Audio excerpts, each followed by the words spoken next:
el versículo de este mes que vamos a estar leyendo cada domingo. Así que desde ahí usted puede mirar a la pantalla y leer conmigo. Vamos a leerlo todo. Dice así: pero la gracia de nuestro Señor fue más abundante con la fe y el amor que es en Cristo Jesús. Palabra fiel y digna de ser recibida por todos, que Cristo Jesús vino al mundo para salvar a los pecadores, de lo cual yo soy el primero. Señor, bendiga su palabra. Bien, estamos contentos de una vez más poder abrir la palabra de Dios y nos sentimos, por lo menos en el caso de quien está aquí parado, cada vez, a pesar del tiempo que hemos estado exponiendo la palabra en público, siempre invade un sentimiento de temor, porque es la palabra de Dios y nos consideramos, verdad que vasos de barros y siervos inútiles, porque lo que debemos hacer, esto estamos haciendo. Pero quisiera leer con ustedes y estar en la historia de Esdras, en el Antiguo Testamento. Esdras, por favor, busque, eso está después de Segunda de Crónicas y antes de Nehemías, y si todavía tiene problema, váyase al índice. Libro de Esdras, vamos a leer el capítulo 1 del libro de Esdras. Esdras, Nehemías y Esther concluyen los libros históricos tal como se encuentra en el orden actual del canón original.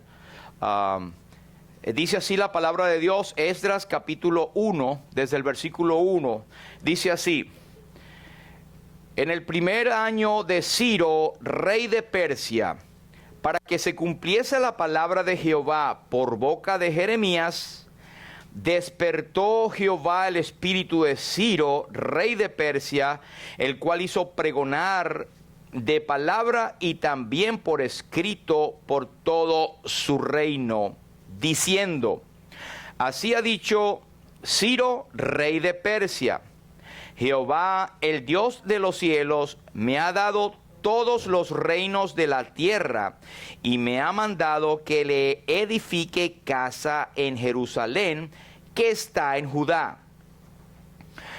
Quien haya entre vosotros de su pueblo, sea Dios con él, y suba a Jerusalén, que está en Judá, y edifique la casa a Jehová, Dios de Israel.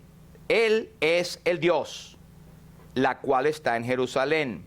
Y a todo el que haya quedado en cualquier lugar donde more, ayúdenle los hombres de su lugar con plata, oro, bienes y ganados, además de ofrendas voluntarias para la casa de Dios, la cual está en Jerusalén. Entonces se levantaron los jefes de las casas paternas de Judá y de Benjamín, y los sacerdotes y levitas, todos aquellos cuyo espíritu despertó Dios para subir a edificar la casa de Jehová, la cual está en Jerusalén. Y a todos los que estaban en sus alrededores les ayudaron con plata y oro, con bienes y ganado, y con cosas preciosas, además de todo lo que se ofreció voluntariamente. Y el rey Ciro sacó los utensilios de la casa de Jehová que Nabucodonosor había sacado de Jerusalén y los había puesto en la casa de sus dioses. Los sacó pues Ciro, rey de Persia, por mano de Miltridates, tesorero, el cual los dio por cuenta a Sesbazar, príncipe de Judá. Y esta es la cuenta de ellos: 30 tazones de oro, 1000 tazones de plata, 29 cuchillos, 30 tazas de oro, otras 410 tazas de plata y otros 1000 utensilios. Todos los utensilios de oro y de plata eran 5400. Todos los hizo llevar Sesbazar con los que subieron del cautiverio de Babilonia a Jerusalén. Hasta aquí por ahora. El Señor bendiga su palabra. Dando un poquito del contexto histórico, bueno, esto fue escrito por Esdras y la palabra Esdras o el nombre Esdras significa Dios es mi ayuda. Y han venido a mi mente todos estos pasajes y querer recordar la historia de Israel, porque son tantos detalles como Dios ha trabajado en la vida de su pueblo, que son ejemplos para nosotros latentes y vivos. Y como hemos dicho cuando leíamos a Habacuc y estudiamos en su libro, este profeta no solo decía al pueblo la palabra de Dios, sino que se paraba a veces y hablar de parte del pueblo a Dios también. Pero aquí vemos a Esdras. Esdras no es considerado un profeta, pero sin embargo lo que él decía era parte de la profecía. Dios es mi ayuda.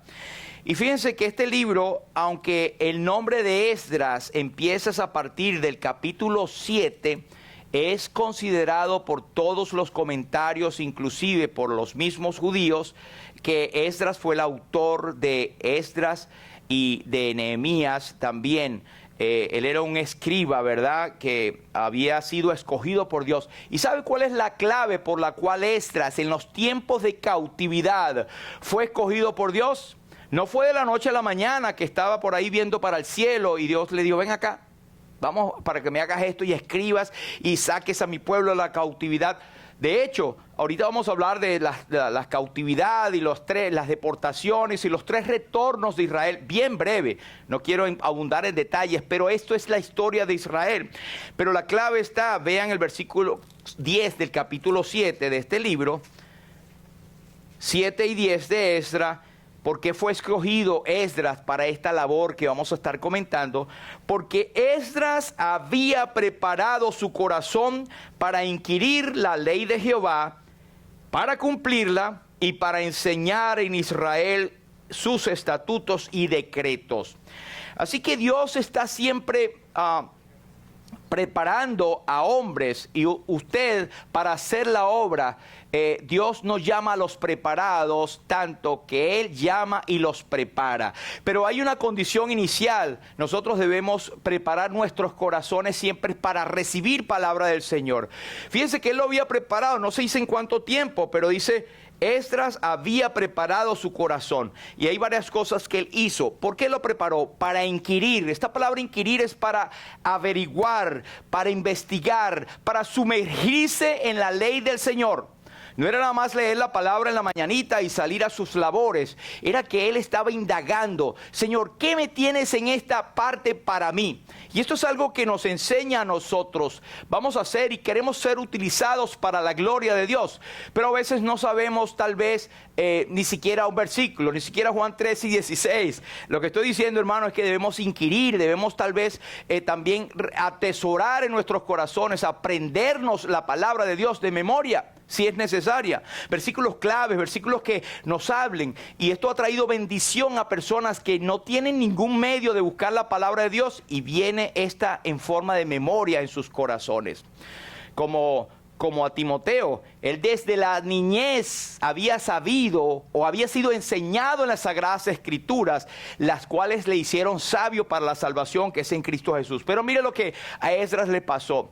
Él inquirió la palabra de Dios, investigó, averiguó, se sumergió en la palabra de Dios con un propósito para cumplirla. No solamente es que la veía, sino que la iba a cumplir. Pero no solamente era cumplirla, sino que al ver que la estaba cumpliendo él mismo, él podía enseñarla a otros, enseñarla en esos tiempos de decadencia espiritual, de esclavitud del pueblo de Israel.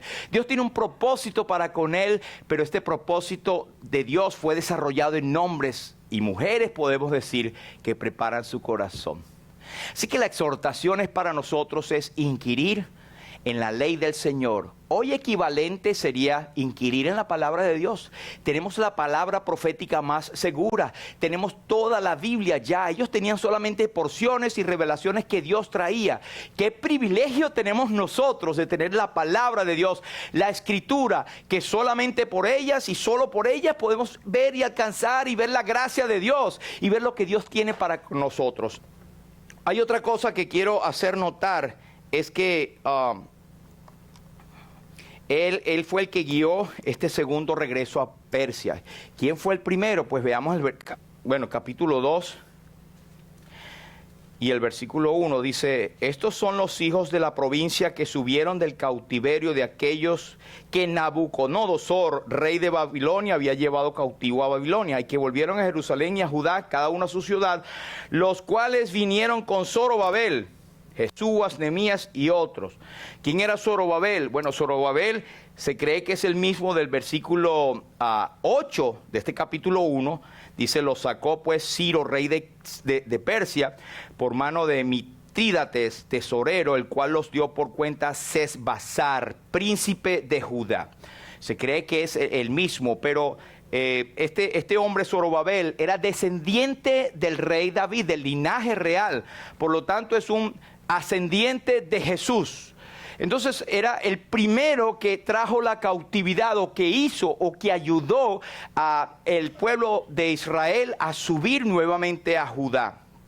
Así que si hacemos memoria un poquito, 1445 años antes de Cristo, ellos habían estado en esclavitud en Egipto, en el Éxodo, ¿verdad? Y cientos de años más tarde, antes de estos acontecimientos de Esdras, Dios le dijo al pueblo que si escogían seguir quebrantando la ley de Dios, iban a ser deportados, iban a ser regados por las naciones. Y nosotros somos muy dados a decir, y con toda razón, que Dios es fiel a sus promesas, ¿verdad? Amén.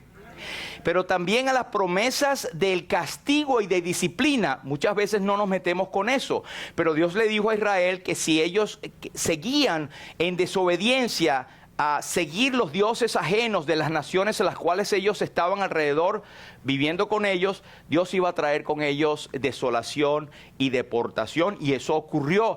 Nosotros el domingo pasado hablábamos de lo que leíamos en Crónicas, de lo que leímos en las Crónicas de los Reyes, ¿verdad? Cómo ellos inclusive se aliaron y hicieron unión con gente gentil que Dios había establecido. No os unáis con ellos, ni traigáis, porque ¿qué? El corazón de ellos se adaptaba, enseguida adoptaba toda la idolatría de ellos. Ellos no guardaron la separación, a pesar de la advertencia del Señor por medio de sus profetas. Y sabe que Apocalipsis 21:8 hay una promesa de Dios, y no nos gusta mucho hablarlo como promesa de Dios, pero Dios lo promete y esto lo va a cumplir.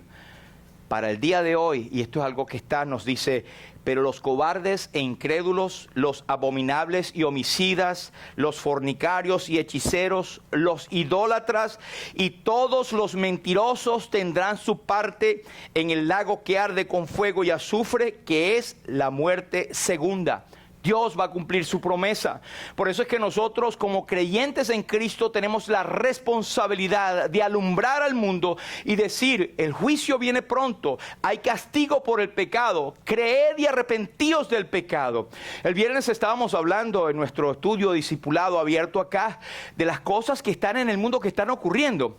Y sabe, creo que fue Martín Lutero, puede que me equivoque, es que él decía que no me molesta mucho lo que hacen los hombres malos, porque tienen su corazón para hacerlo. Me molesta más los hombres buenos que callan, y aquellos, los malos, siguen hablando más duro. Claro, eso está parafraseado por mí, ¿verdad? Pero hermanos, no debemos callarnos ante tanta injusticia, ante el pecado, aunque eso nos traiga en un momento dado persecución. Y la iglesia, por toda la historia que tiene, ha sido perseguida. Pero ¿qué de nosotros? Estos hombres estaban en otra nación, estaban cautivos en Persia, ¿verdad? Y ellos allí, muchos, el remanente fiel, mantenía su testimonio de obediencia al Señor, pero otros se habían mezclado. Es más, veremos más adelante como Esdras, cuando trae ya el segundo grupo, porque Zorobabel trajo unos 42,000 judíos a reconstruir a Jerusalén. Luego Esdras trae el otro grupo.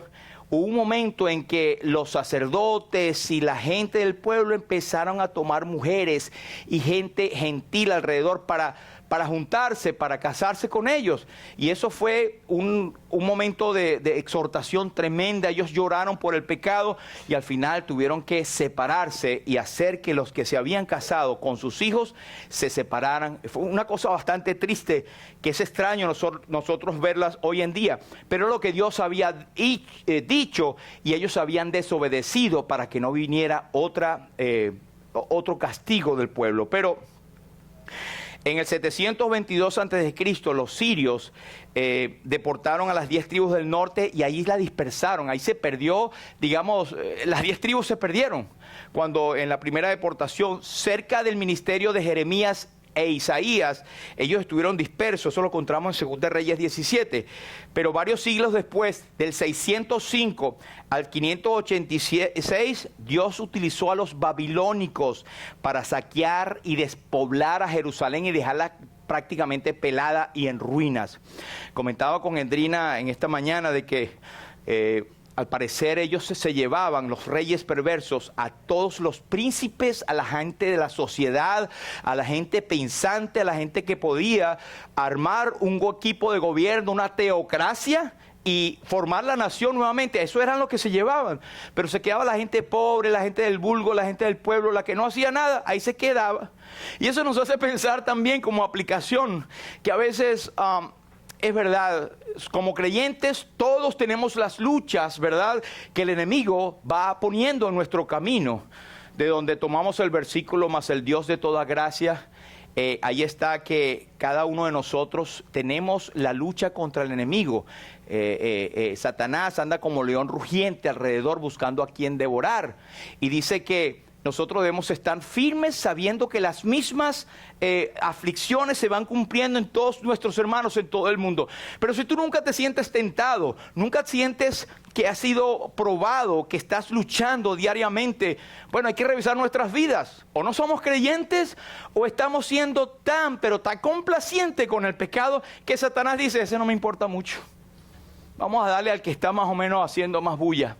Y es verdad, él busca tumbar y caer al que tiene ministerio, al que está activo, al que ora, al que sale, al que reparte, que mantiene el testimonio en alto. Y ese va a sufrir persecución y va a sufrir angustias.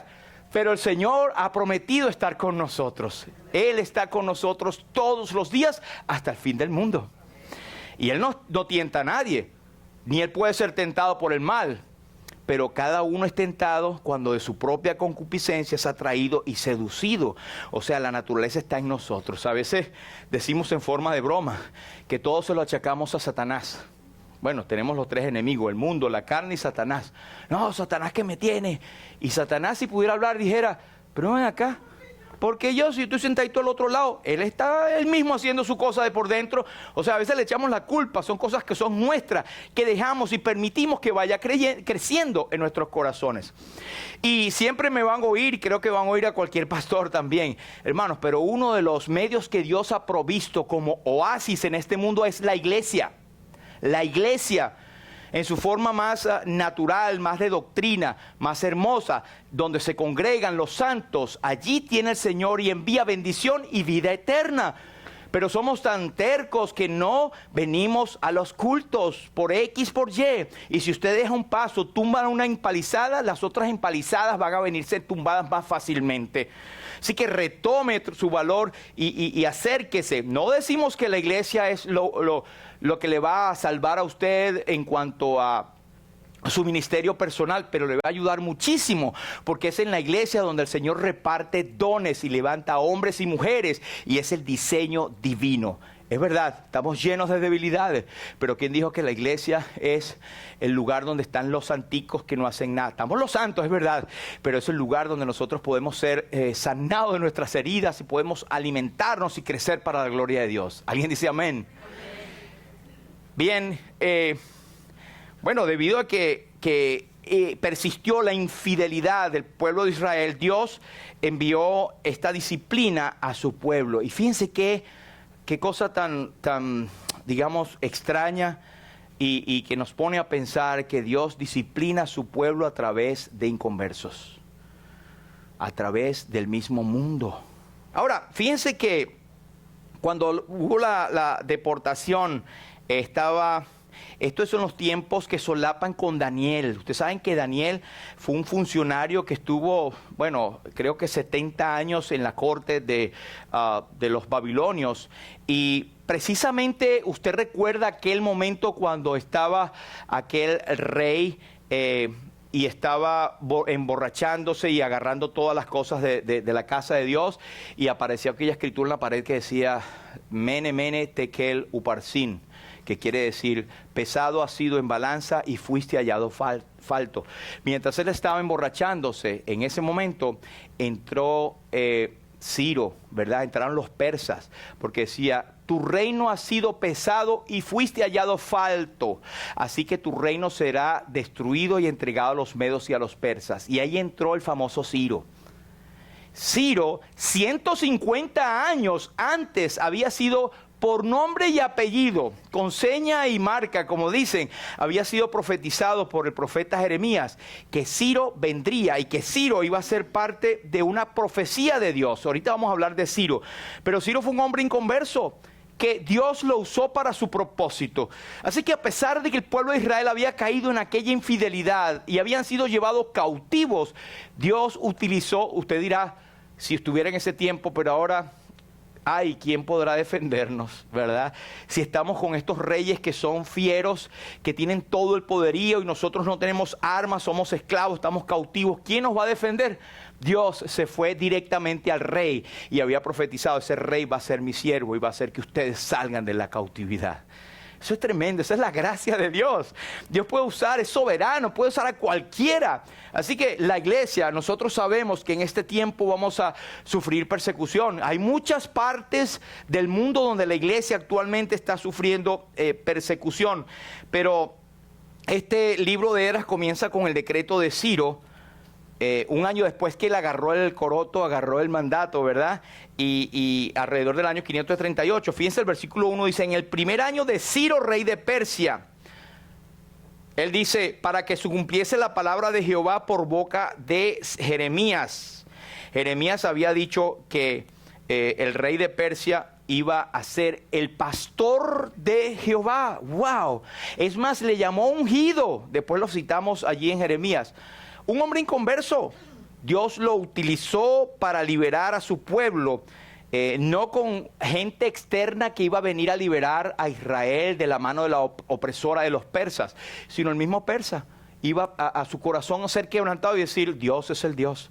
Y lo que leímos en los versículos primeros, donde él dice, así ha dicho el rey de Persia, Jehová, el Dios de los cielos, me ha dado todos los reinos de la tierra y me ha mandado a que le edifique casa de Jerusalén, que está en Judá. Ahora, tenemos ahí 3 olas de deportación, ¿verdad? La primera fue en Babilonia en el año 605 y Zorobabel luego primero regresó, que vemos en el capítulo 2, el versículo 1 y 2, Zorobabel llegó la primera parte de los judíos, ¿verdad? Luego, el segundo fue Esdras, quien siguió la segunda ola, que la vemos a partir del capítulo 7, ¿verdad? Dice, pasadas estas cosas en el reinado de Artajerjes, rey de Persia, Esdras, hijo de Seraías, vino y entró en acción.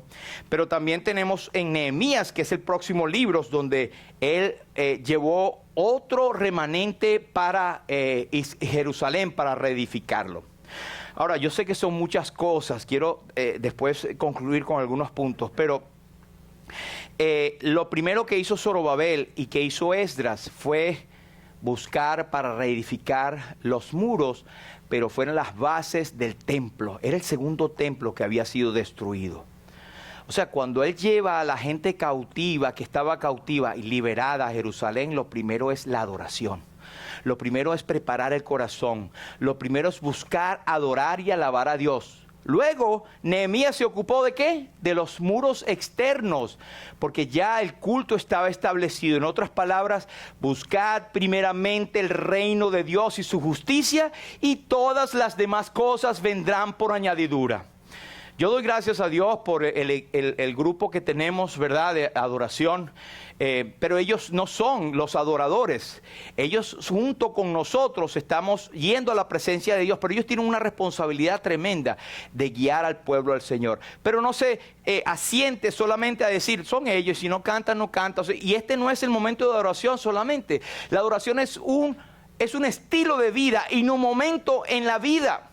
En Romanos capítulo 12 nos dice, os ruego por las misericordias de Dios que presentéis vuestro cuerpo en sacrificio santo y vivo, que es vuestro culto racional. Eso es continuo, eso es algo que debemos hacer, esa es alabanza, fruto de labios que honran su nombre, y también nuestra actitud debería ser una adoración continua.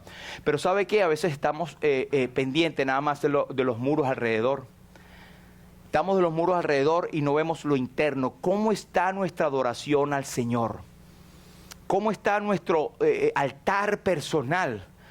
¿Cómo está nuestra adoración al Señor, a Cristo que murió por nosotros? ¿O esperamos nada más venir el domingo o esperar que el pastor adore para decir, ya adoré?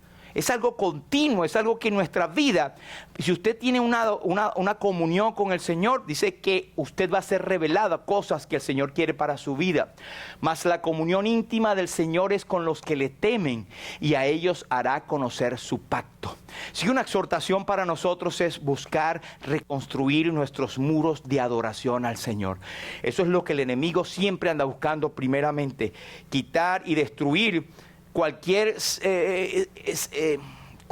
indicio de adoración que nosotros queramos tener. Yo recuerdo la historia de este rey cuando venía aquel gran disturbio de gente o turba de gente, un ejército muy grande, y eso nos lo hemos aplicado, sobre todo yo muy personalmente, cuando él decía, oh, ¿y ahora qué haremos?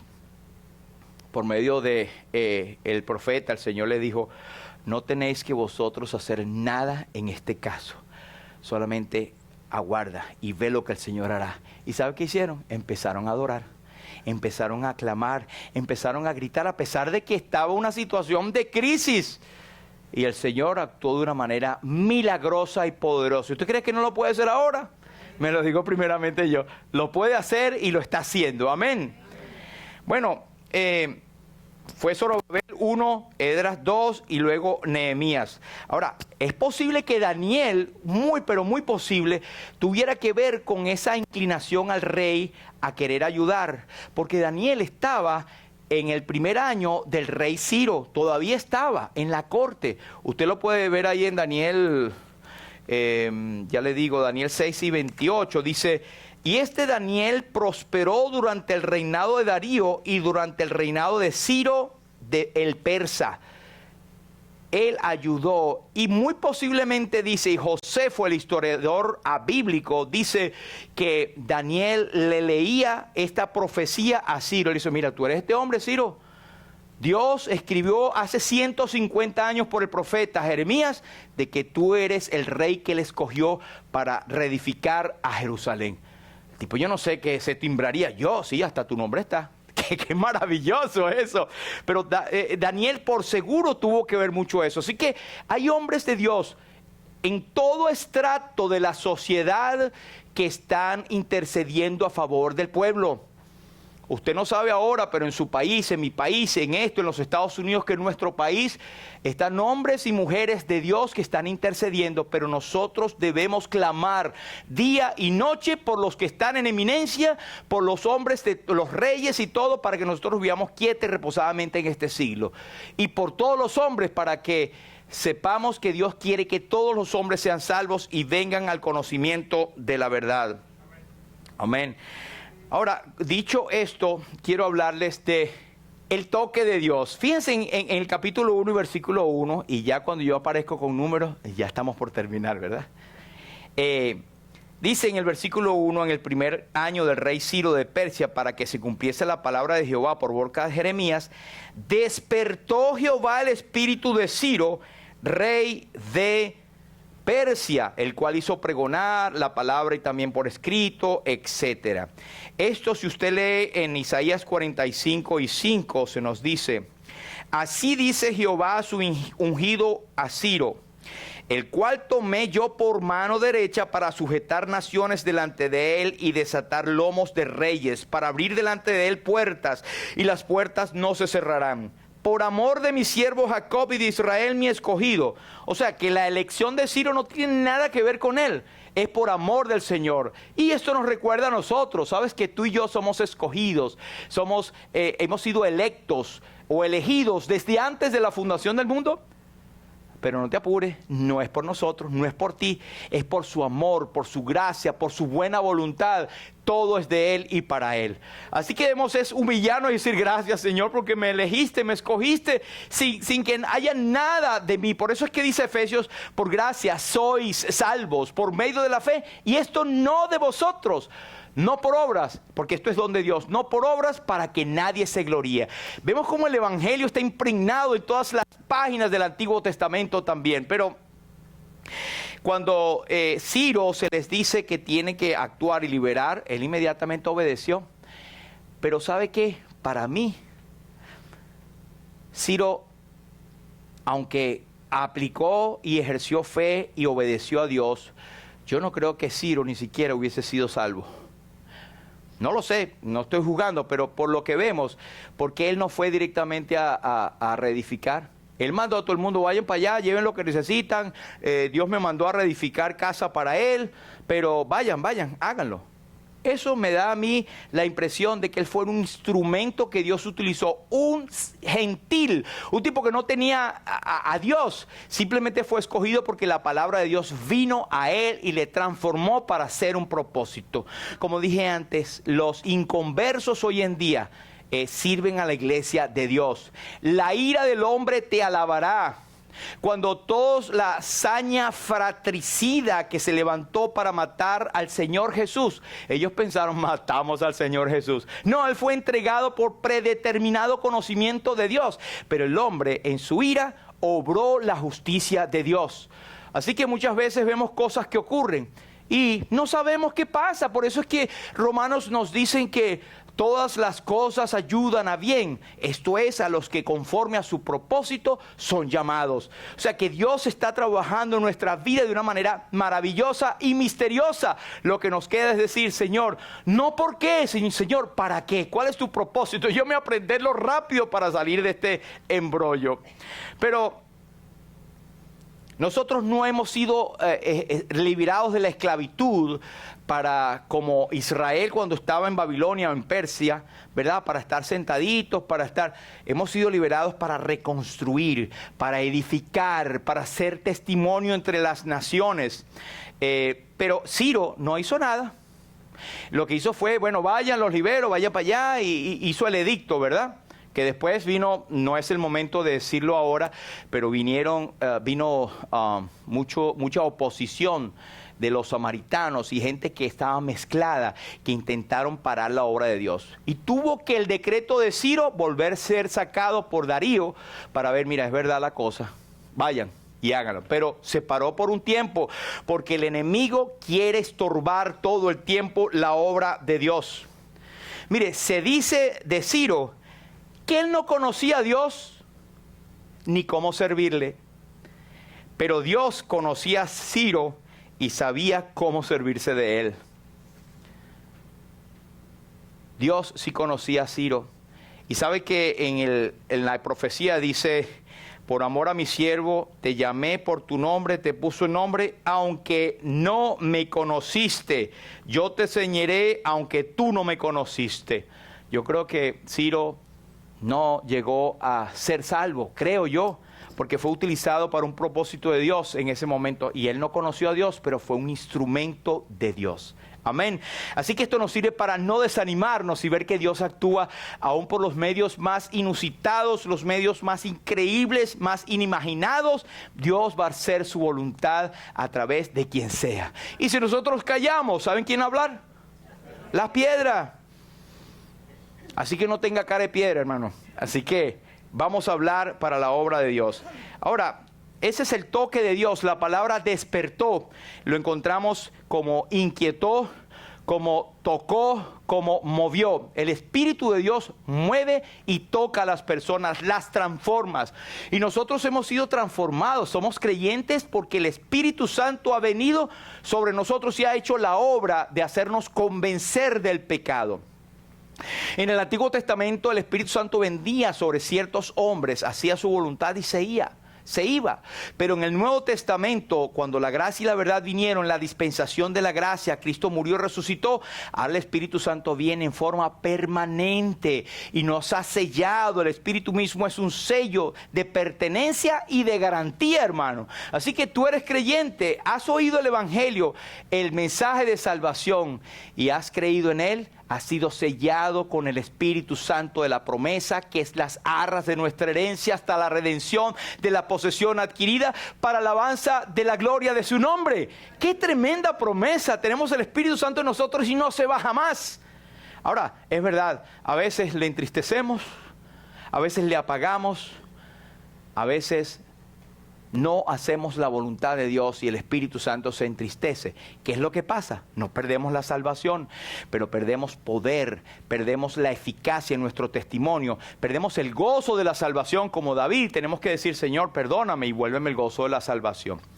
¿Cómo estamos nosotros, hermanos?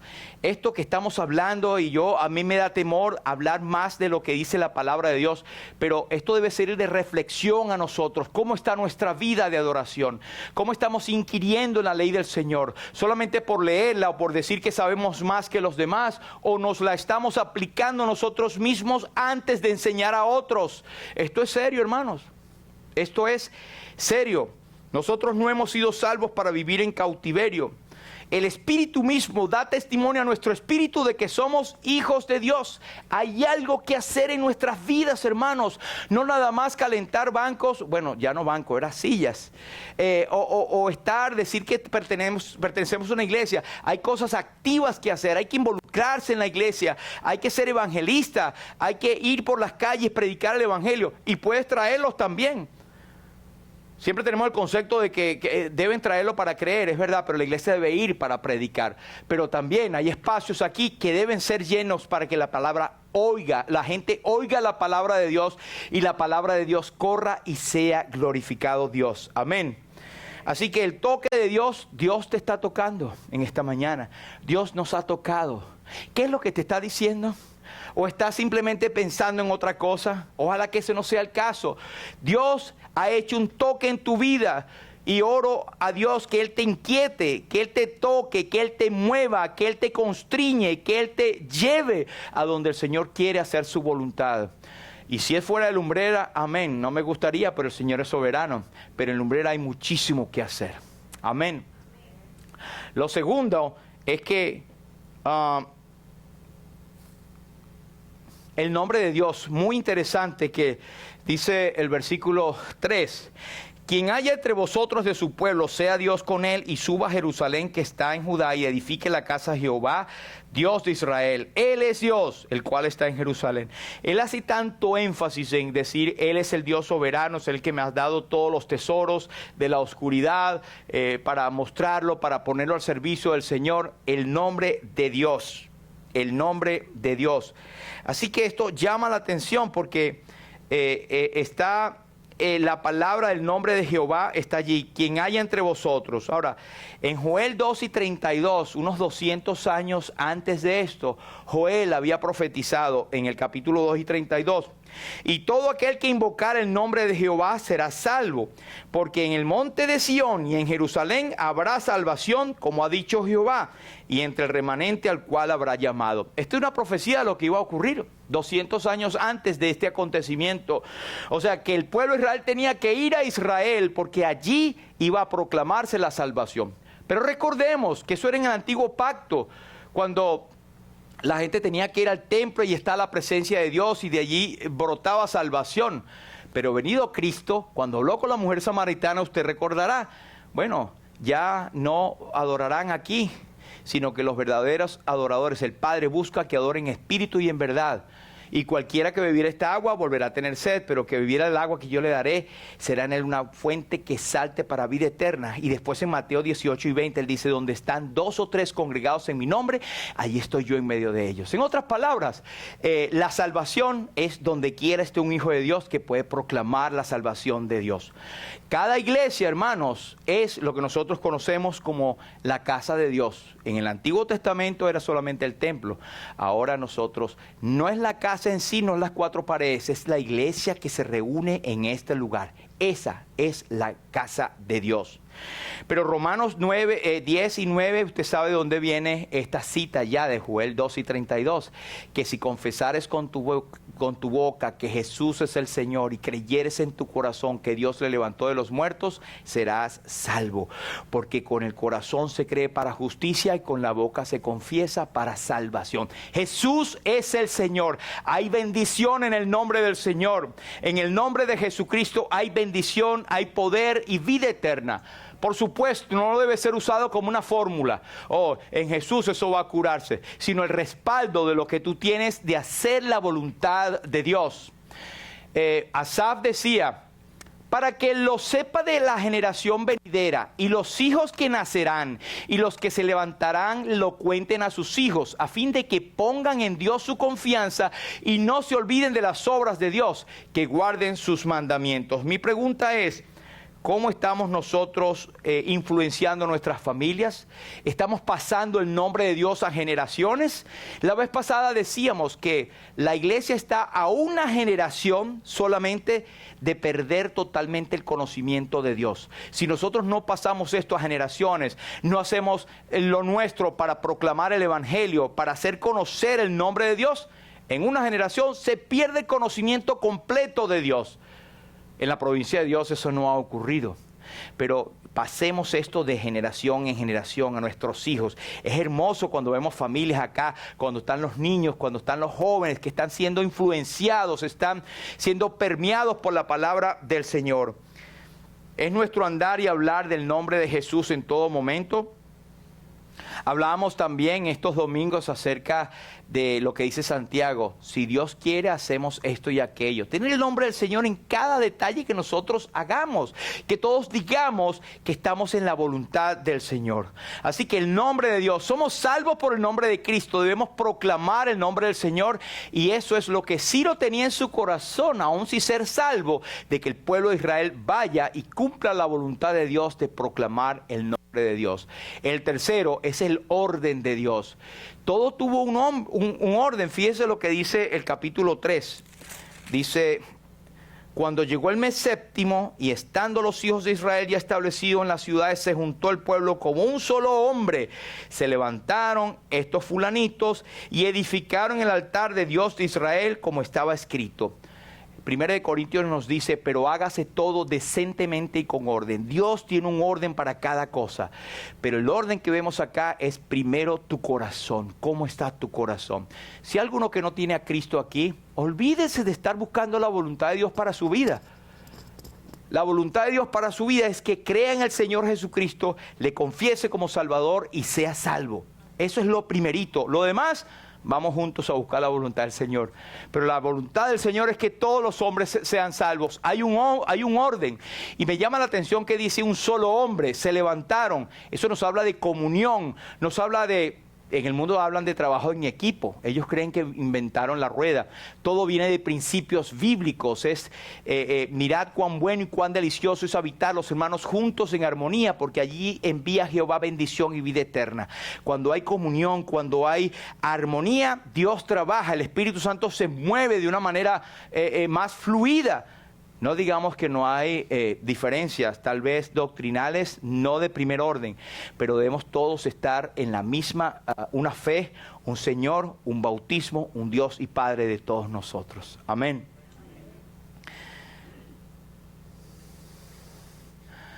Así que en Romanos ya hablamos de presentar nuestros cuerpos. Hay un orden, hermanos. Para tú conocer y comprobar la voluntad de Dios, tienes que presentar tu cuerpo. Eso es continuo. Un sacrificio vivo quiere decir, mientras estás vivo, sacrifícate por el Señor. Ese es el primer orden. 2, que sea santo. Es decir, que sea apartado del mal. Vivimos en este mundo, pero no somos de este mundo, trayendo toda nuestra ansiedad al Señor, confesando nuestros pecados en cada momento, porque la sangre de Jesucristo nos limpia de todo pecado. Pero dice, agradable a Dios, que todo lo que hagamos sea para agradar al Señor. Ay, ¿cómo sé que agrada al Señor? Pues lee la Biblia. Pues reúnete, pues está en comunión al Señor. La comunión íntima del Señor es con los que le temen y a ellos hará conocer su pacto. Y por último, la casa de Dios. La casa de Dios, que era lo que ellos iban a edificar. Hoy en día tenemos en 1 de Timoteo 3 y 15. La casa de Dios, ¿qué es qué cosa? La iglesia de Dios, viviente, columna y baluarte de la verdad. Así que, hermanos, debemos acercarnos a Él. Para ser edificados como piedras vivas. Nosotros necesitamos esta iglesia donde usted pertenece ser edificada continuamente. ¿Sabe hasta cuándo? Hasta que el Señor venga. Tantas lecciones tan profundas que no me alcanza estos 10 minutos que estoy predicando, ¿verdad? Pero hay cosas hermosas acá que espero que les queden. Número 1, ¿tenemos el toque de Dios? Todos los que somos creyentes tenemos el toque de Dios. Si Dios te ha tocado en esta mañana, es hora de poner manos a la obra, que es una expresión que está aquí en Esdras. Número 2, ¿honramos el nombre del Señor o estamos tratando de buscar el nombre nuestro? Número 3, ¿seguimos el orden de Dios que Él ha establecido o queremos brincar la cerca para hacer otras cosas que nos parecen que es mejor? Y número 4, ¿estamos edificando la casa de Dios? ¿Cómo es tu testimonio y tu obra en la asamblea local, en esta iglesia donde te reúnes? Así que dejo esto con ustedes brevemente para que el Señor pueda actuar en sus corazones.